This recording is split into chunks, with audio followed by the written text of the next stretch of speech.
The I-Team obtained these transcripts through a public records request with the Maine Department of Public Safety. Under state law, audio of 911 calls cannot be released, but just the written words of the more than 50 calls from that tragic night are hard to read. And we want to warn you that some might find the details of this story traumatic. It was just seconds after the shooting began at Just-in-Time Recreation in Lewiston that the first 911 call came in. At 6:55, they tell dispatchers there's a shooter at the bowling alley in Lewiston.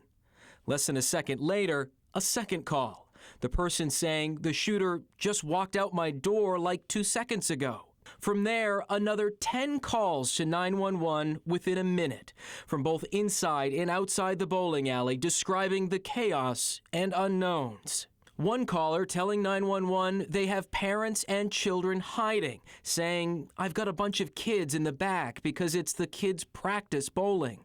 Then we start to learn more about the injured. At 6:56, a caller tells dispatchers they're with a child who's been shot in the arm. During that same time, other dispatchers are telling those calling to stay quiet and calm.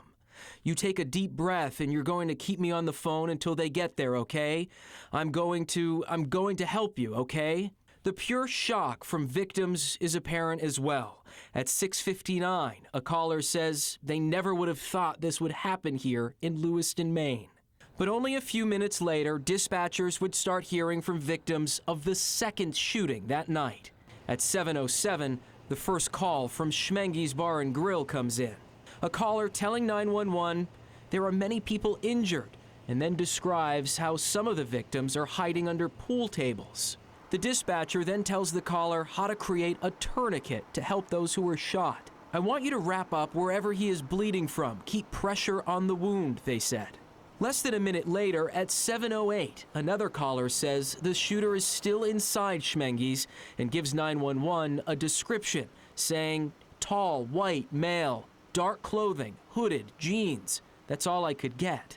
In the minutes that followed, even more calls would come in from people who fled to a nearby field for safety, to those trying to flag down officers in the parking lot to help the victims. All as the search for the shooter had only just begun. As part of that search, police released surveillance photos of the shooter, Robert Card.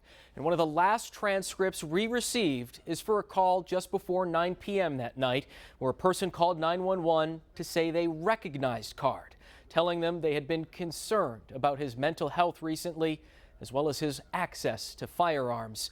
The dispatcher took that caller's information and later passed it off to the state police. For the I-Team, I'm Dan Lamparello.